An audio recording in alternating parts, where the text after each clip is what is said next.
Welcome to the self-intimacy journey, a space to transform heartbreak into ecstasy, a space to fall deeply in love with yourself and embrace a level of self-intimacy you've never known before.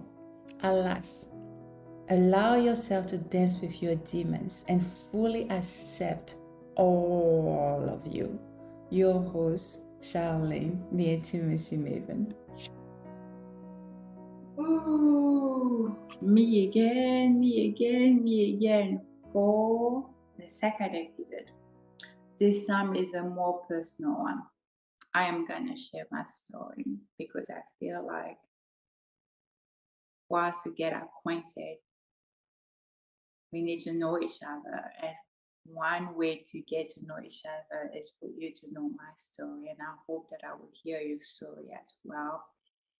Um, but today is that sharing my story. And I will be quick. There's so many layers to it, but I will only share what I feel I should share right now at this moment. Okay. So here I am. But let's get serious here. I am, like you might even say from my accent, I'm originally from West Africa, in the country is Ivory Coast. And growing up, I came from a culture of mistresses, second family, child outside of the main family, and adultery, cheating, and all that. That was the norm. That is what I was accustomed to. That is what I've seen around me in my environment. So by definition, what love was for me, right? That's what love was for me. And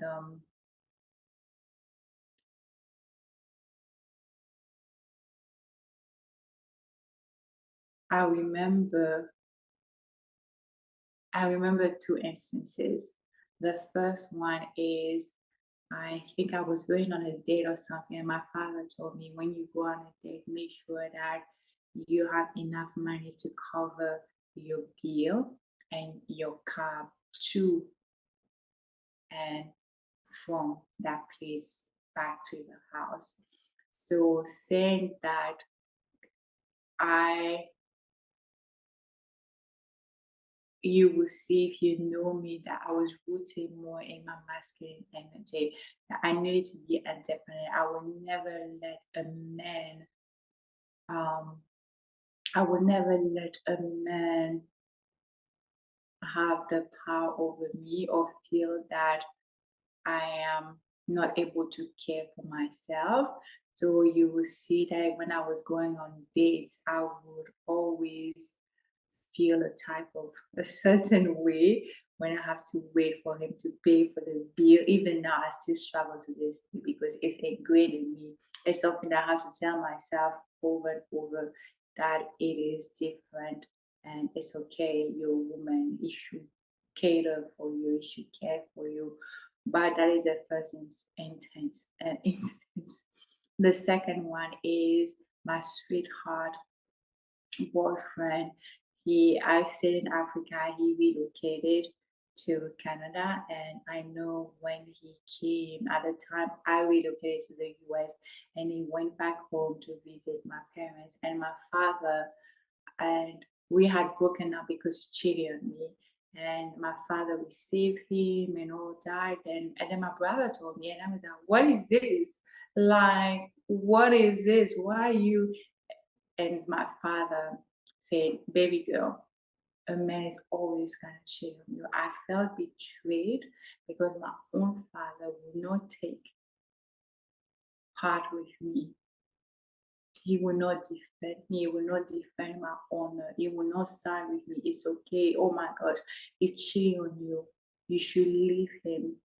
That a man is always going to cheat on you. It's okay. And those were the two essences that I remembered govern my relationships. And I vowed that I would never, ever let a man mistreat me. I will never let a man break my heart by cheating. So what did I do? I cheated. It's just a matter of time that he will cheat on me. So I'm independent. I can pay my own bills. I can pay my own cab. And before he breaks my heart, I'm gonna not connect. I'm gonna be, I'm not gonna be in the relationship. I'm not gonna give in my heart. I'm gonna check out, right? And then even growing up, people abuse that because as a woman in relationship, I was the one that was taking care of men, which is a no-no. If you do it, we need to talk, girl. But we're not there yet. This is my story for now.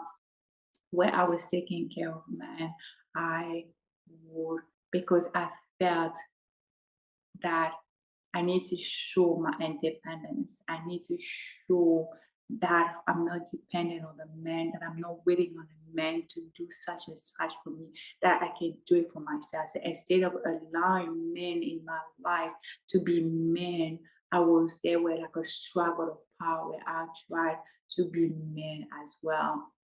I tried to be a man as well. So that was the story. So unconsciously, I built walls around my heart. And with the thing with walls around your heart is that you are not letting people in, but you yourself are not getting in. Intimacy is a two-way street. If you're not giving intimacy to others, you're not giving intimacy for yourself. That is what I've learned. So I fast forward, I relocated to the US, and I'm like, you know what? I'm very serious about this. Yeah, I want to do love now.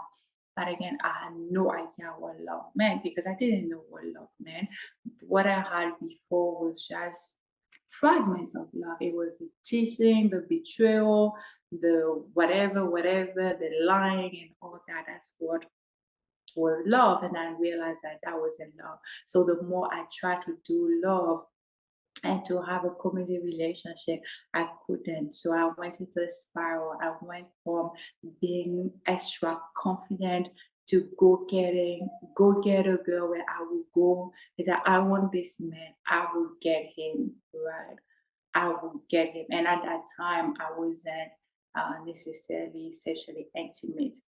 So if I want this man, I will get him. I can get any man I want, right? So I had that extra confidence. I had that extra zest. And then I moved to the US and I'm like, okay, I'm gonna try to have a relationship. I never had a man. I always was truthful. So all those men that I was with that knew me. Um, if I cheated on them, they knew that I cheated on them. I wasn't a liar. That wasn't my things. That if you don't want to know, don't ask, right? So they knew, and I was never rejected. So I moved to the US. Tried to get that relationship thing, and I don't really know how to do it because my definition of love is not the the norm, right? So I dated this guy, and then unfortunately I cheated on him. And I'm not saying that I'm proud of it, but that is my story. That is who I was. That is what I did, and I owned to it. And I cheated on him, and he found out. I told him. He asked me something, and I said it. And to me, it was normal because back in Africa, everyone was cheating. It was nothing. It wasn't wrong. No one left me for that. And he broke my heart. I mean, I broke his heart, but he left me. Let's say it like that. He left me, and it was the first time that I was broken up with by a man because I cheated. So that's when I realized that cheating is not what is not acceptable in a relationship, right? So I I'm just giving you a high level. I don't need to go into the details, but that was that. And I was so depressed because it was my first time. I've never experienced that. And I really loved him. I felt that I loved him, but in reality, in hindsight, it was my ego that was shattered because I've never been treated this way. That the depression, it was some dark days. I had to be shipped back to Africa. My father shipped me back to Africa. I spent some quality time with my family, and then I came back to the US. And so I repeated the same patterns, like I said, I don't know what is love. And all of the men that were in my life, they were cheaters. They were like most of my exes at the time had cheated on me, right? And I was, I no longer want to have that. So I have that trust issues. That's what I thought is that why am I repeating the same cycle, the same patterns? Is that I have trust issues. And it was that in reality, we see in others what we have in ourselves. Is that I had trust issues because I felt that I couldn't trust myself because of what I've done in the past. So I was projecting what I was capable of doing, what I've done in the past on them, and I was projecting in the men that I was choosing to validate the fact that that is my reality. That is what I call upon. That is what I live in because that is all I know. Why so they would cheat on me, I would be broken, and I was trying to get out of that cycle. So I started to try to heal and do the not really self-development thing, but I was trying to, man, what was going on? Started to read. I wasn't deep into it yet. Started to read and try to understand. And then I thought it was stress, but then I realized that in reality, why I felt unworthy went deeper than the trust because what I was doing, I was trying to heal that at the surface.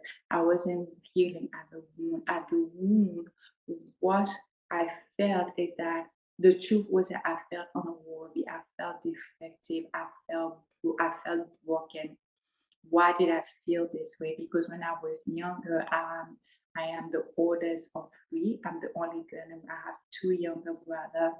My mother was never accepted by the family, by my father's family. They never deemed that she was worthy of him. So growing up, we were never accepted. I never received love from my partner family. It was always quarrels, trying to get my mother to be replaced. It was like they never showed that affection and stuff. And as a child, I couldn't understand why my own blood would reject me. So unconsciously, I believe that if my own blood will reject me, who is gonna want me? Who one I can't even say what man is gonna want me. I'm broken. My own blood doesn't want me. Why would a man want me? And I'm getting emotional. And at the core, that was the issue. Right at the core, that was the issue that I felt defective. I felt broken. So it's like, okay, this is we unearthed that, and then we were, we were the different personas. I was dealing with that how I knew what I could. So that's when I started to get closer to God. I wouldn't say get closer to God, but I went to the church where I'm now, okay, maybe if I'm active, if I do that, I'm gonna read books, I'm gonna do what I think I should do because I didn't really know what I should do. I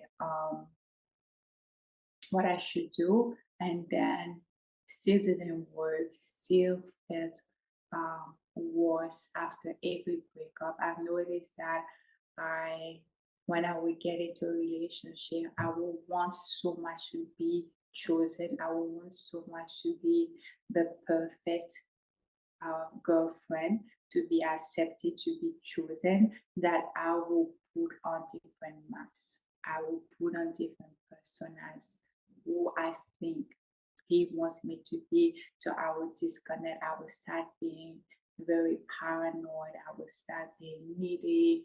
I will switch you. I will go into the relationship as that confident woman, and then in between, when I realized that I might start having emotions with that fear of not enoughness, that fear of intimacy, I would start like running like a chicken without a head. I will lose it. I will start being needy. There's a shift of power, and then eventually the relationship will break. And then every time I will go through a breakup, and every time our relationship got shorter and shorter and shorter and shorter, it was validation that I wasn't worthy. And I kept talking, I need to be this, I need to be this, I need to be this.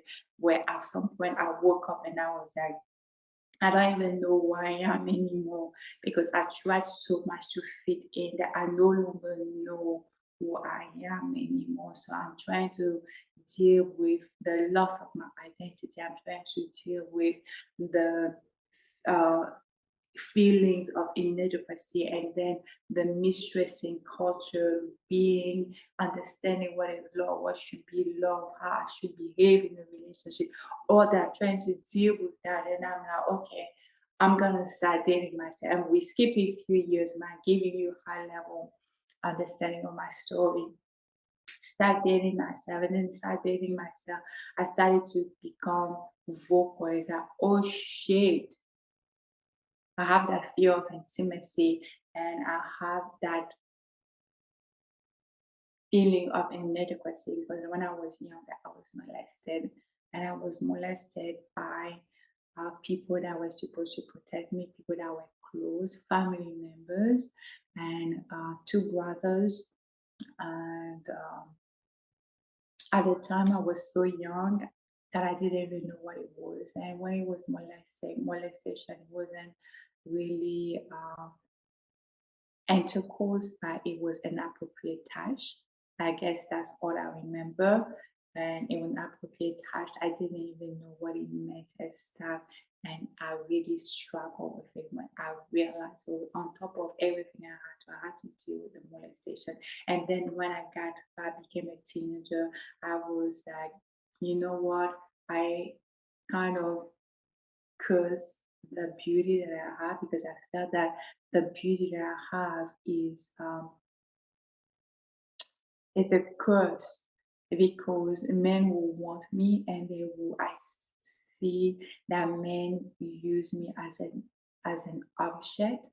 I was used as an object literally for my beauty, and I despise that beauty. I didn't want that beauty. And going in relationships, I was always asking myself, that is, does he want me for who I am, or does he want me because so that I can be his trophy girlfriend, so I can be his trophy, whatever that is, or so that he can tell his friends that, oh, I was intimate with such and such. Oh, yeah, we have it. I got it. So those were the fears that I went for. Then I discovered the molestation. Then I was raped. Then there were different attempts of rape. So you also have the sexual abuse that I had to deal with. And I noticed that in my relationship, sometimes I had I was intimate, not necessarily because I wanted to be intimate, not because I craved it, but because it was a coping mechanism for me. I felt that because that power was taken away from me when I was younger, with the rape, with the molestation, I felt that doing the act of sex and choosing it myself and saying that I love it is taking my power back. And but in reality, it was destroying me. In reality, it wasn't working. In reality, it was destroying my um, image of self. It was destroying me because I didn't like it. I couldn't build intimacy. I said that I like it, but I didn't like it. There was also a fake component where the fornication aspect of it, where I was struggling with it. So all that was going on. This is my, so I know that's a lot, but high level, a little bit of everything so that you know where I'm coming from. And those were some of the dealings that I had. And I saw that relationship got smaller and smaller. And one party, my last serious relationship lasted for years. We were engaged, but I broke the engagement because there were like a breach of trust. I loved him, and again, I didn't mind taking care of him, but as a man, his ego did not like it, and he did something. I remember um, one time, a friend of mine was visiting, and she I thought I locked myself in the bathroom, and then it wasn't locked. She opened, I was crying, and she said,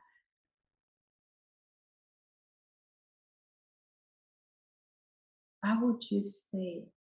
Like you always cry." I don't remember exactly how she said, but basically it's that you always crying.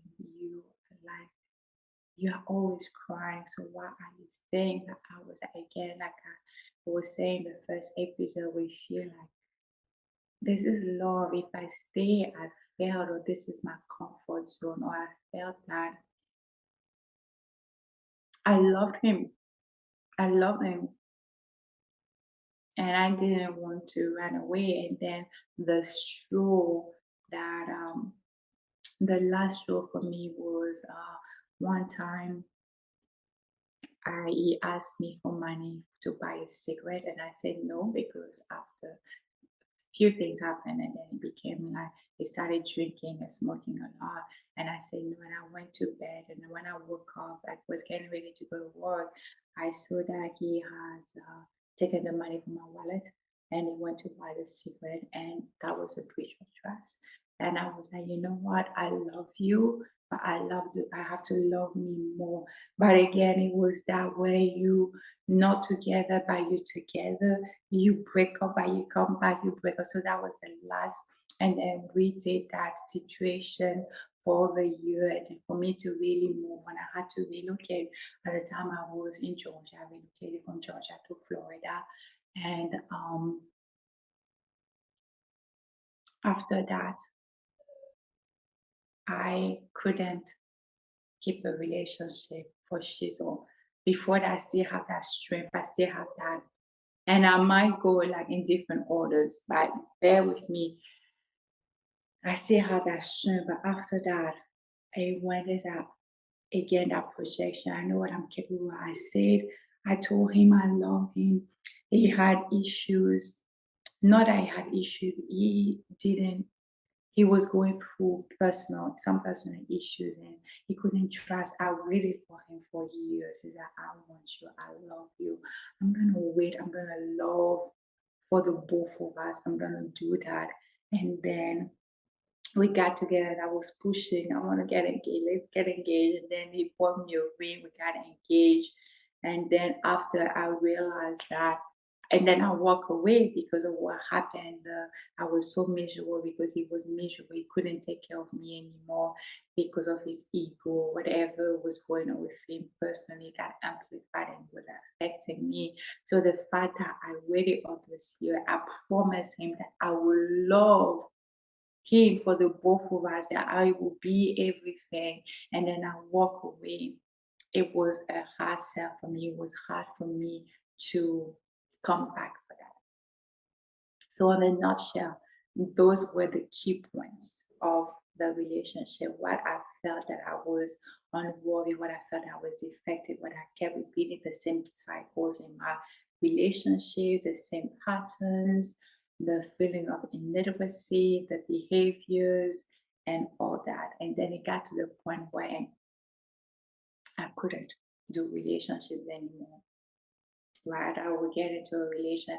It didn't getting a relationship was never the issue, but it was a fact that is it here for me?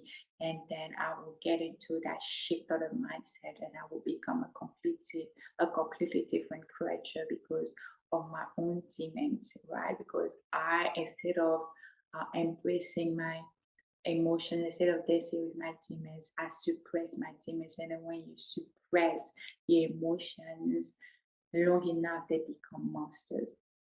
So those were the different circumstances that created my core beliefs, the circumstances that created my identity, the identity and the mask that I put out there, right?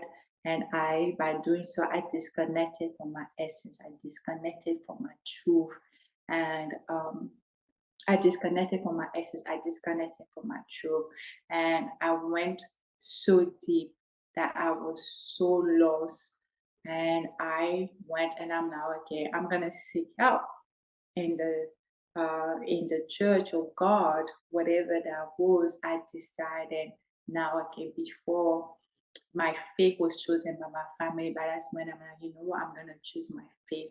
It has been a journey. I didn't really know how to do it back then because I really didn't know God. I didn't know His teachings. I didn't know His character. I allowed myself to be deceived by the devil. And when I was deceived by the devil, and it was again with my own demons, with my sexuality, my feelings of inadequacy, my struggles the um, with males, I got really upset with God that He betrayed me. That's how that He betrayed me. But in hindsight, I realized that it wasn't God because it wasn't His character, and it was the devil that played me. But at the time, because I didn't know, I thought that it was God, and I was so hurt that I wouldn't talk to. I would. I stopped all religious activities. I stopped any intimacy with God. I stopped even talking to Him. And every time, it's not that I always knew that it was there for me. I always knew that He was present, but I was too much to entertain Him. That's how I felt. And it's okay if you are going through the same struggle where He can take up. He can handle it. Just be truthful. Come to Him and tell Him what's going on. And He never forsaken me because every time He will bring people to me. So that's when I got into new age, into I'm like, okay, I'm so lost, I'm so depressed, I want to hear myself. I did spiritual retreats, I did therapy, I did different new age modality, energy healing, ayahuasca, whatever, because I was looking for that healing, I was looking for that freedom, and I felt that that's where I will find it. But still, every time I would do it, every book, any new modality that I would try, I was still not. It was still not that. I was still not feeling. I was still not feeling not peace. And it got to a point where I completely lost it. I went like dark, dark depression to the fact that I couldn't get up. I would cry all the time. Showering was intense. I isolated myself, and that's not even long ago. Is um, last year was a tough year. So, but let's rewind.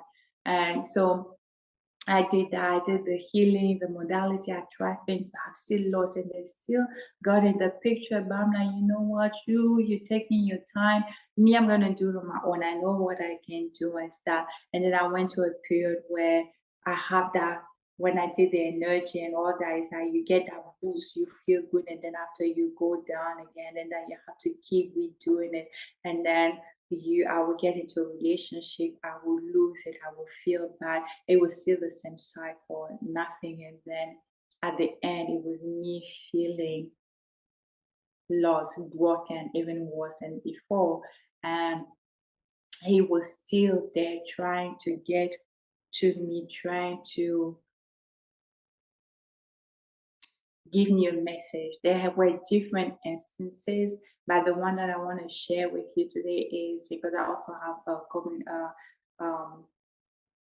I've never lost my a communication with the Holy Spirit unless but I still have that communication. So I know at some point I'm like, I really want to go to the beach. I really want to go to the beach. I really want to go to the beach. And every places that I will go, I will get to I will get into an obstacle because it was routing me to a specific location. And then at some point I'm like, I tried different places. I was stopped by traffic, accident, and though I'm like, I'm going home. And when I on my way home, I passed a park. And as I was passing by, this bar has a body of water, but it's not the beach. I really wanted the beach. I really want to sit in the sand and do the sunset. Here I cannot see the sunset. So I passed that place. Right. And then the Holy Spirit told me, turn around, turn around. And then I was like, no, I'm going home. But I turned around and I'm not always obedient. I'm learning to be obedient right now. And then I went in. The moment I got there, this lady, she was also called to come and talk to me because they had a message for me. So I went, I sat there and I was so lost. I was like broken. I'm like, God, what did I do to you? Like, am I so bad that I have to go through what I'm going through? Why do I feel so broken? Why do I feel so lost? Why? Like I couldn't understand. What do I feel this? I've tried everything. I'm so lost. Am I so bad that you have to punish me? What that's I'm still getting emotional. Those were the first thing I was having, right? And then I sat there and I was contemplating the water because it's my happy place. And then this lady came to me. She came to me and she started to talk like all the questions that I had, everything. Yes, he's like, I love you. I love you so much. I've always been with you. I know you're going through a rough stuff, but I'm here with you. And it was that, and I started to cry, and I was crying, and I was crying, and I felt really hard. And then she prayed for me, and I knew that everything was for me to get to that moment so that you could deliver that message. And after that, I had different encounters to where it was leading me to where I was still into that new age because I still, until last year, I was still into that new age, but I was still trying to do God. I was rationalizing. And but he has always been with me. And then so that was the beginning. And then I decided, little by little, I'm gonna surrender. I went into spiritual warfare where I had to fight some of the demons, break some of the ties, some of the patterns and the curses and the whatever was there. It was a very spiritual battle. So 2023 was the most intense year of my life. Yes, I tried to heal with new age. I tried to heal with self-development. I tried to heal on my own, but every time it wasn't the complete package. I had some type of relief, but then I would go back, and when I would go back and I would fall again, it was even worse than the previous time to the point where I got into the darkness because I was running from them. But then it got so dark that I could not even until 10. And for me, it's really my relationships, but then it trickled back into other areas of my life. So I decided to surrender little by little. He guided me, and then last year was how okay, we're going into spiritual warfare. It was a year of spiritual warfare intensity. It had spiritual guides with me. I went intense. It was the toughest years. It was the toughest year of my life. Like everything, I was broken into pieces. I like to joy and say that I'm back in the land of the living because literally I was there, but it was still the most rewarding year of my life because I was able to break free from the darkness. I was able to have a deeper intimacy with God. And when I have deep intimacy with God, I have deep intimacy with myself. I get to know truly who I am through His eyes because He knew me before I was formed in my mother's womb. He loved me even before I was born. He loved me even when I was a sinner. And He created me. And I was like, why would I worship or why would I go ask for help to the creation when I can communicate with the creator? And I went deep into that journey, the healing. Yes, it was intense. Yes, it was rough. And here I am standing stronger than before. I'm not saying that I'm completely healed because healing is a journey. But I am much better than I was before. Like I was rekindling that relationship with myself, right? The deeper I got with Him, the more intimate I got with God, the more intimate I got with myself. I rebuild that relationship with myself. I learned to love myself. I learned to embrace my past. I learned to be by myself and cope with what happened to me and don't let it define me, but learn what needs to be learned and so and I might not be where I was before, but where I am today, and reconnect with my core identity, reconnect with my essence. And yes, you do the secular healing, it gives you freedom for a moment, but the only freedom is only achieved when you walk by God's side, when you allow God, you allow the Holy Spirit to heal you, you allow the Holy Spirit to move through you, and you surrender, you surrender, you surrender. And it's not easy, but it is beautiful. And with all the knowledge that I have, with all the skills that I have, now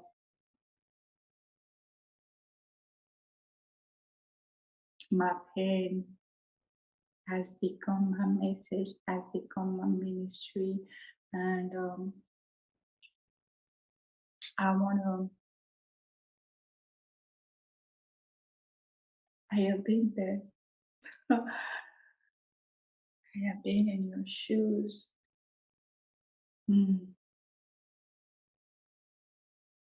And I'm here to service you. I'm here for the Holy Spirit to walk through me, to move through me, to love you through me, to heal you through me. I'm just a vessel. I'm just a vessel. And I'm here to service you.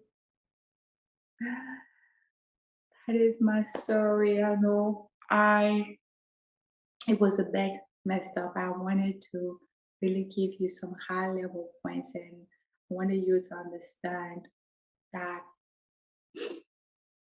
all of this, all of my upbringing created this beautiful woman because I am who I am today. I am closer to God today because of what happened to me in the past, because of the journey that I've been through. Yes, it's a gift. It's as painful as it could be, but it's a gift. And sometimes we think that because that He allowed it. No, there is free will. There is free will. People have the will to do evil, to do good. There is free will. But if it has happened in your life, God is mighty enough to use it for your good. And that as you go through, He is with you. You might not feel it, you might not know it because you are blinded, but as a reminder. And then when you go in hindsight, like I said, you will feel His presence, you will feel His love. And when you allow yourself to be moved by Him, you it's beautiful. It's tough, but it's beautiful. And it's not an easy journey, but it's beautiful. And yeah, so that is my story. I cannot wait to know your story. And I'm looking forward to be looking forward to be more of service to you. Thank you for joining me on this journey. If you enjoyed this episode, I'd be incredibly grateful if you could share it, leave a review, and rate it. It means so much and it helps spread this message further.